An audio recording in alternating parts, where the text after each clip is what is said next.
It's been quite some time since we had an FJ40 video on the channel, and if you follow the build, you know that I pretty much mechanically restored the entire thing from front to back. But I did have an issue the other day driving in about 100-degree weather where it started overheating. You can see that it totally filled up the coolant reservoir and it was actually puking out. Now this thing was sitting for like 4 days, and I took the radiator cap off and there was pressure. So there's either a huge bubble in the system, which there shouldn't be because I've driven this thing a lot, or I think I might have put on the thermostat wrong or put the gaskets on wrong. There's a certain order to do it. This was one of the first things I ever changed on it when it came in here, and I knew nothing about them. So I ordered a new OEM thermostat and the gaskets. We're going to go ahead and pop this off, check that out, and I will be taking off the aqua fan clutch, which is brand new. I just put that on, and we're going to be adding some thicker oil because it doesn't sound like it's pushing as much air as it should. Hopefully with those two things, we'll go ahead and get this overheating issue corrected. We'll go ahead and figure out if I did this right or not. It's really been bugging me because I don't remember. This was years ago and I knew nothing about these engines. So I could have put it on wrong, or it could be missing an O-ring, which I'll show you in the top right screen, the correct orientation, and we'll see right now. If it is correct, then I'll be stumped as to why we had a overheating issue. I know when I put all the smog equipment back on, this thing was super hot after. It was a cooler part of the year. I didn't think anything of it. So when I did drive it in the peak of summer, it was not happy. But I figured with the aluminum radiator, it should handle any cooling needs, but it wasn't enough.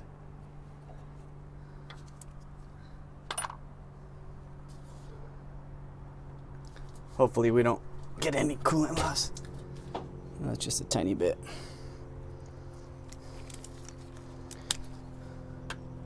We're going to go ahead and take off this hose right here because I'm going to be pulling the fan clutch, and last time the hose got in the way, so I had to take the alternator off and take it out that way.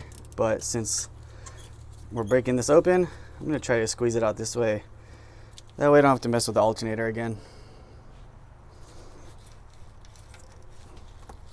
Let's just take it out here. Okay, well I didn't put it on upside down. Let's see if I forgot a gasket up at the top.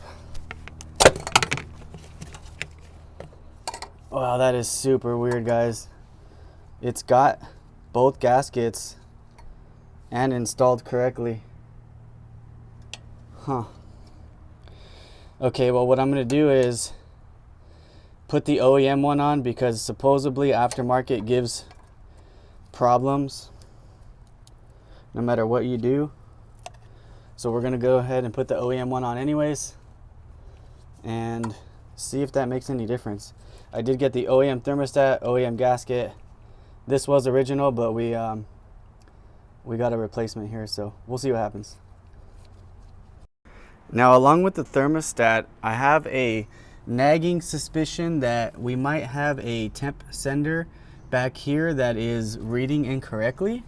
So it's way in the back at the last cylinder, and what I read online also was that if you've never opened up the block drain port right there on the top left by that pipe, then you could have a bunch of sediment and buildup, which is essentially blocking, passages for the coolant to flow through and cool that cylinder down. So I'm going to go ahead and open that up, see if any coolant comes out. If it does, great. If not, we'll have to hit it with a pick until we get through all the sediment, and then we'll know for sure that that cylinder is getting as much cooling as it can. It just so happens that the sender is right in between cylinder 5 and 6 up on the head. So if this cylinder is getting hot because it's not cooling properly, then we could have, a false reading on the gauge when the rest of the motor isn't as hot. So we'll see. We're doing a bunch of things at once. Hopefully all of them together fix this problem. All right, guys, I broke it loose off camera, and I am definitely getting coolant coming out, which is good. And it's really clean, so I don't think that's the problem. We'll go ahead and put this back together and move on to the next issue. You know what, on second thought, I'm gonna let this whole thing drain out. We're gonna go ahead and pull that bolt out and just see if there's anything in there that could come out. Otherwise, I might have this thing on my mind later, wondering if I should have taken that bolt out. So I picked up this camera and we're going to go ahead and look inside of that. I already took out the block plug, so I'll go ahead and turn this thing on. It actually came loaded with batteries and everything. And it's got a light on it and you can flip it 180. So this thing's gonna be really handy in the future. Let's see what it does today. Okay, so I have it in the bung. I could take the bung out and go in further, but just looking at it right here, I mean, that's pretty good. I don't think I need to go in anymore. Obviously there's no sludge to pick out, so I'll just flush the block with some water from the top down, and I'll go ahead and put that plug back in. That way we could be sure if there's any sediment sitting on the bottom, it'll just come right up. Oh yeah, I'll put a link for this in the description below. It's actually really affordable and really handy. Alright, I made an entire video showing you how to modify your fan clutch, adding some thicker viscosity fluid. I'm going to go ahead and put it as a card on the top right of the screen, so you can see that there, and we'll go ahead and get back to the rest of the repairs that I did on the cooling system. So just look at the spring. We've got a huge spring on this side that's actually linear, so it's one spring rate all the way down. And then this one is going to be like a pyramid shape, so it's bigger at the bottom and then goes up.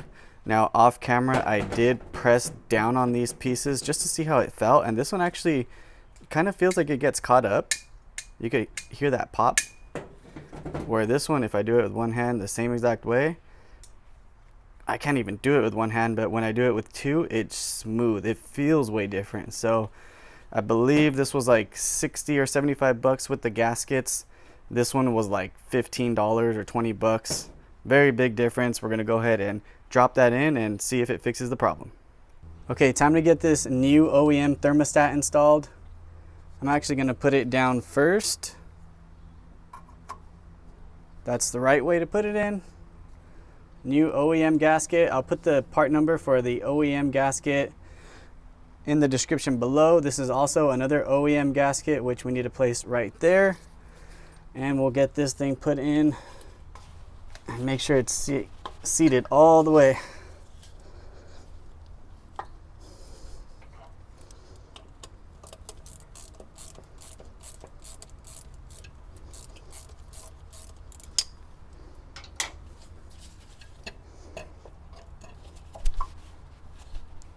Okay, I got this pressed in all the way.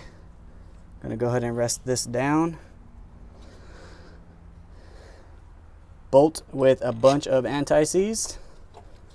You don't want this thing getting stuck. You could also buy new ones. I'm just reusing the old ones. This is the second bolt with anti-seize. I actually have a bracket here for these vacuum lines.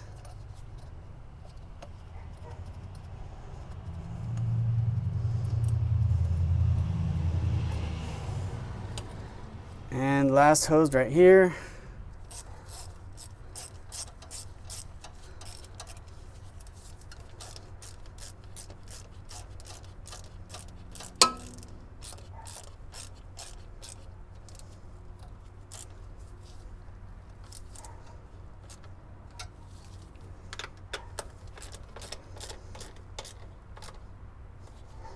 So I let that compress. That's just my way of doing it. I like to let it compress a little bit and then revisit it and tighten it.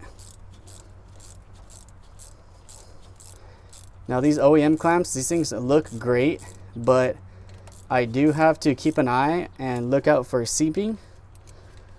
Once I get this thing all bled and driven, sometimes they leak a little bit and you have to go back and retighten it.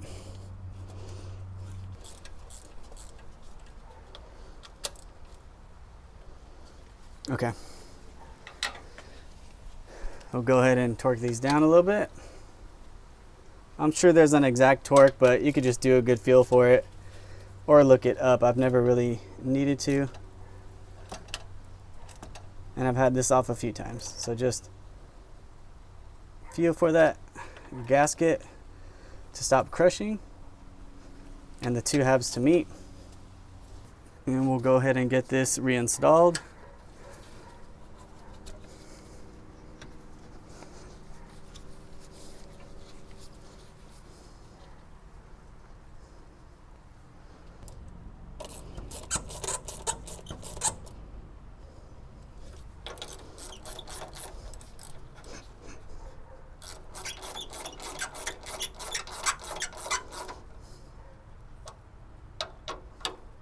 One other thing I'm going to try out is this water wetter from Redline. I am desperate to try to fix this issue, and it's worked for a few people. So we'll go ahead and try it out on this one. If the problem gets fixed, we've done so many things, I don't know which one fixed it. I'm just going to be happy that it's over. Okay, we're going to go ahead and get this thing fired up, and we're going to jack it up. They're notorious for being very hard to bleed. So we want to get the radiator up at the highest point, turn on the heater at the hottest setting but the lowest fan speed, and try to get this thing to burp out all the air.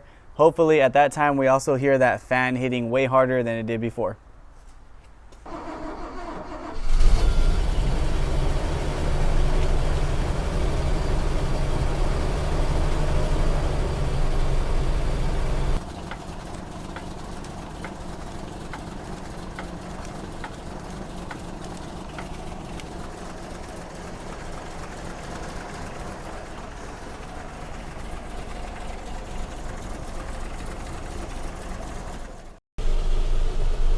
I'm gonna turn that off real quick just so you can hear me. When this thing originally gave me that problem, it was driving around in between these two marks. Generally, you want it on this first mark, and the hotter mark is gonna be kind of where you know it's starting to creep up a bit, but it was driving at that hot mark, and then it went to the H and pushed fluid out of the coolant reservoir, and I was like, okay, it's either a really, really hot day or we got a problem. But that Mishimoto radiator is huge, so it should always be at that first line. So right now we're hoping to get much cooler temps at idle, and we'll see right now once we get this system all bled out.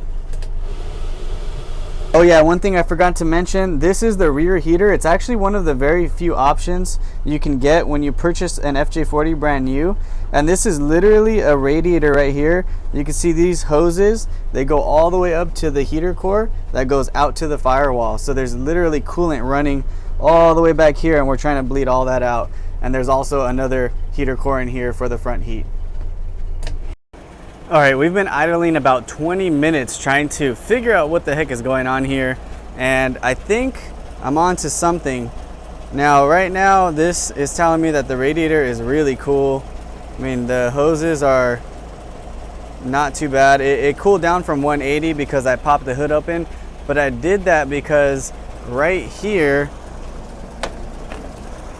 right where my finger is at, is the temp sender, deep in there. And I just checked the ohms, and the ohms are way off. So it's gotta be that's giving me this bad reading. This is just at idle, I haven't driven it or anything. But that still doesn't make sense as to why the coolant came out of the reservoir the day that it overheated on me. Either way, my next move is to get a new sensor, and I think that's gonna solve all my problems, because this laser reader is telling me that this thing is doing perfectly fine now. It is several weeks later, and we are just getting a new temperature sender arriving from Toyota. So this is a new OEM unit. I did not want to use anything aftermarket. And we're gonna go ahead and get this thing removed. I already popped the wire off, and I'm gonna try to snake this in without taking the air cleaner out. I really don't want to deal with all that. All right. And hopefully when this thing comes out, we see some coolant. If there's air, that would be one reason why it was showing hot. But either way, it's a very old temperature sending unit, so I want to change it anyways. Oh, and we got coolant running down already. So there was no air in there, that's for sure.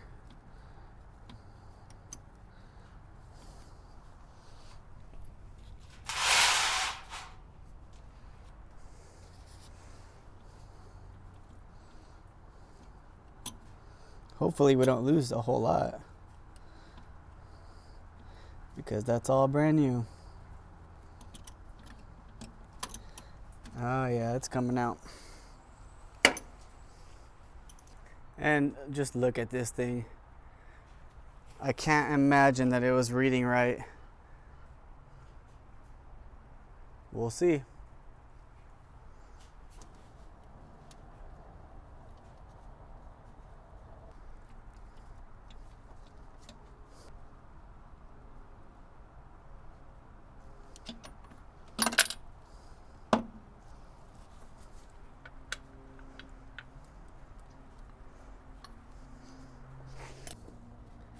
Okay, we got that wire plugged back in so we can see what the gauge cluster reads. But for now, we're gonna go ahead and clean this mess up real quick.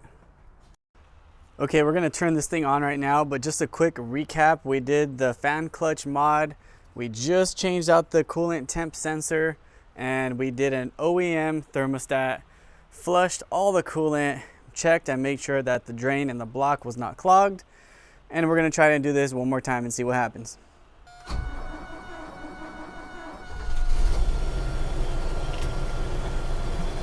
We're gonna leave the choke in for a second.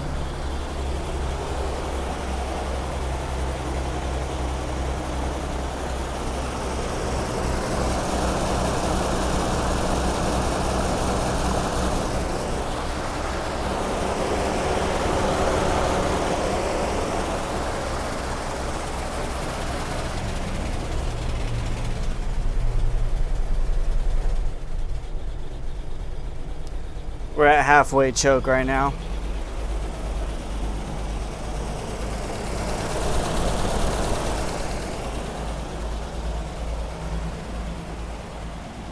It should be fully bled, but I'm going to go ahead and add some more coolant in this thing and just see if we get any more air bubbles out of here. Because we did just lose some coolant when I put in that new temp sensor.